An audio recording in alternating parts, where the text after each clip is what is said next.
So we're going to install our Turbo Business Robot for the WordPress blog. The first thing we're going to do is just log into your cPanel, username and password that you've got with your hosting account, and then go to MySQL databases.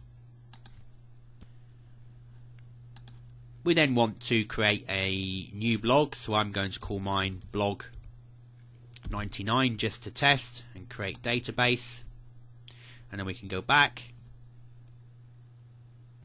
We then want to create a new user, and I'm going to use the same user just to make it easy, and then we want to do a password. We can either generate one and then copy it into here, or we can do one ourselves and then create the user. You have to have a certain strength of 70 or more before it'll accept it. So we go ahead and create a password. As you can see here, we've got our password strength that's 90 out of 100, so we're happy with that. We can create a user, and we can then go back,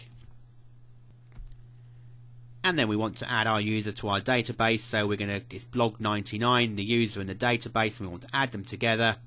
So I'm going to ask us to set the privileges. We want all in this case, and we're happy with that, and we've got them connected, and we now make changes.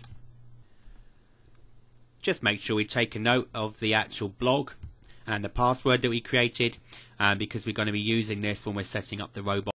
And the first of all, you need to have the installation code, which we paste into here, and then we can click install this product, which I'm going to do now. Okay, so we hit install,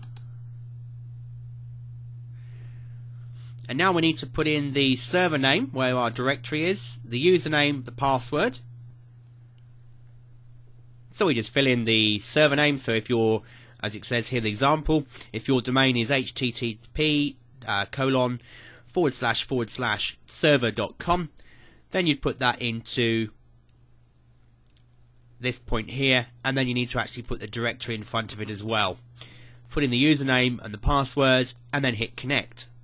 So in my example, I'm going to call the file blog test, and we're going to go from there. Okay, so once we're logged in to the main account, we want to go to public HTML, and then we want to put in the actual directory that we're going to be doing. So I'm going to call it blog2 and hit create, and it's now going to create that directory for us like it has done here. As you can see, the directory is now here, blog2. So now I click on the blog that I want to use, and as you can see, we're now in the blog2 directory. So once we're happy where we're installing to, you're going to install in this current directory, and now we need to fill out the information on this screen here. At this screen here, you want to put the URL to the chosen directory, so it's yourdomainname.com or .net, and then the actual folder that you're going to be putting into. You don't need the end slash there. So you put in the www.yourname.com / the path to the directory that we chose, which we chose to do blog2 on this case. You saw a moment ago in the previous step. We make sure we put that on here as well. We then, in the unique phrases, can put anything, anything, anything in any of these three. So if I've just written put anything to 1, 2, anything else 3, 4, 5, and more anything 7, 8, 9. You can put in here any kind of phrase you like, really. The prefix is going to be the domain that you've just put in. So it's WP for WordPress, and then you want to put in the domain we've just created. So we called it blog2, and then you have another underscore there. So it's the WP will be there to start with, and you need to put the folder name and then another underscore. Localhost will remain as it is, and then the username database you need to put in here.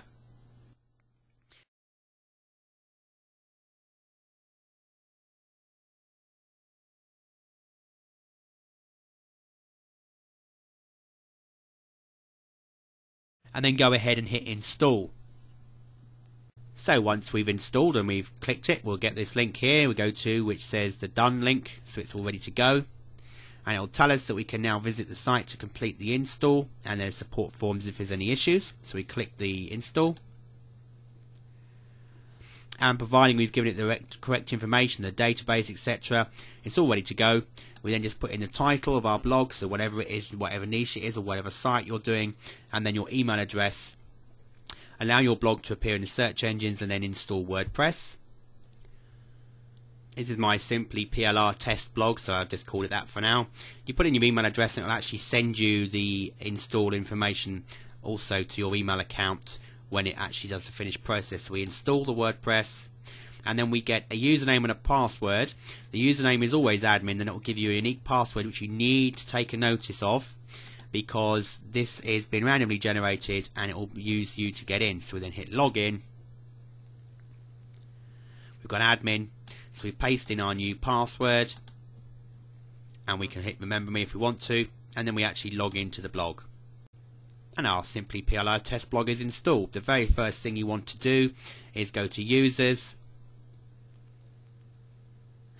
and then you want to hit admin as the user, and then you want to scroll down and just put in the password information.